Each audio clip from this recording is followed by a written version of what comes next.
Hi guys, எல்லாருக்கும் வணக்கம் guys. இந்த வீடியோவில் நம்ம என்ன பார்க்க போகிறோன்னா, டெல்லி அணி எதிரான எங்கள் வெற்றிக்கு இதுதான் காரணம். கண்டிப்பாக இதோட எங்களோட கடமை முடியலைங்க. நாங்கள் பிளே ஆஃப்ஸுக்கு போனோம். இப்போவே ஐபிஎல் அணிகளுக்கெல்லாம் நான் சவால் விடுறேன். கண்டிப்பாக இந்த வாட்டி கொல்கத்தா அணி பிளே ஆஃப்ஸுக்கு வரும் அப்படின்னு சொல்லிட்டு மேன் ஆஃப் த மேட்ச், அது மட்டும் இல்லாமல் இந்த போட்டியில் சரியான பர்ஃபார்மன்ஸ் கொடுத்து மேன் ஆஃப் த மேட்ச் வாங்கின சுனில் நரேன் பார்த்தீங்கன்னா போஸ்ட் மேட்ச் பிரசன்டேஷனில் ஐபிஎல் அணிகளுக்கு ஓப்பனாக சவால் விட்டு பேசியிருக்காரு. வெற்றி குறித்து சில பல கருத்துக்கள் பேசியிருக்காரு.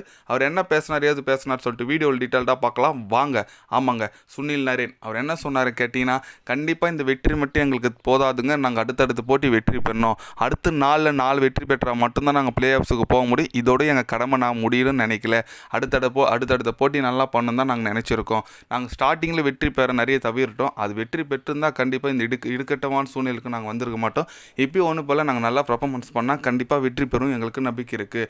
அது மட்டும் இல்லாமல் எங்கள் அணி பேட்ஸ்மேன்கள் ரொம்ப திறமை வாய்ந்த பேட்ஸ்மேன்கள் தான். கண்டிப்பாக அவங்களோட ஃபார்ம் ஒவ்வொருத்தர் ஒரு மாதிரி இருக்குது. மற்றபடி வேறு ஒன்றும் இல்லை. நாங்கள் இந்த மொமெண்டம் மேட்சிங் அடுத்தடுத்து போட்டி வெற்றி பெறுவோம். என்னோடய பர்ஃபார்மன்ஸ் பர்சனலாக எனக்கு சந்தோஷமாக இருந்தாலும் இன்னும் என்னோட கடமை முடியல தான் நான் நினைக்கிறேன். அடுத்த போட்டி கண்டிப்பாக நாங்கள் வெற்றி பெறுவோம் அப்படின்னு சொல்லிட்டு சுனில் நரேன் பார்த்தீங்கன்னா செம்மையாக பண்ணாருங்க. நேற்று மேட்ச்சே அவரது தாங்க. ஏன்னா அவர் பார்த்தீங்கன்னா பேட்டிங்கில் ஒரு 27 ரன் அடித்தார். ஒரு run out, 2 catch, 3 wicket bowling போட்டு ஃபுல்லாக ஒரு கிரவுண்டு சுற்றி அவர்கிட்ட தான் பால் போச்சு. அவர் தான் நல்ல பர்ஃபார்மன்ஸ் கொடுத்தாரு. மேன் ஆஃப் த மேட்ச் வாங்கினாருங்க இது இவ்வளோ பண்ணதுக்கு. ஆனால் அவர் ஒரு தன்னடக்கமாக சொல்கிறார் பாருங்க, இன்னும் என்னோட கடமை முடியலன்னு சொல்லிட்டு கரெக்டாக. ஏன்னா 14 ரன் வித்தியாசத்தில் நேற்று செமையாக வெற்றி பெற்றாங்க. டெல்லி அணி பார்த்தீங்கன்னா ஸ்டார்டிங் எங்கேயோ போகிற மாதிரி இருந்தாங்க. இப்போ பார்த்தீங்கன்னா அப்படியே டவுன் ஆகிட்டாங்க. டெல்லி அணி நல்ல ஒரு அணியை தான் வீழ்த்திருக்காங்க.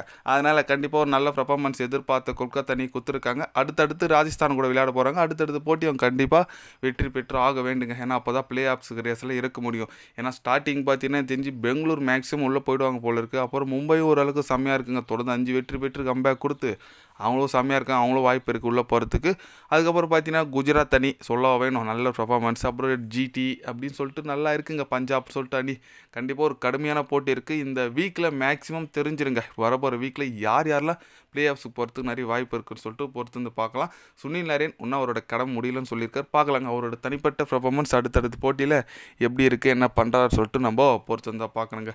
நீங்கள் சொல்லுங்கள், இந்த சீசன் ஐபிஎல் வரல, இந்த 2025 எந்த ஒரு 4 டீம் பிளே ஆஃப்ஸுக்கு போவோம்? உங்களோட டீமை கமெண்டில் சொல்லுங்கள். பார்க்கலாம் ஃபைனலில் எந்த டீம் ரீச் ஆகுதுன்னு சொல்லிட்டு.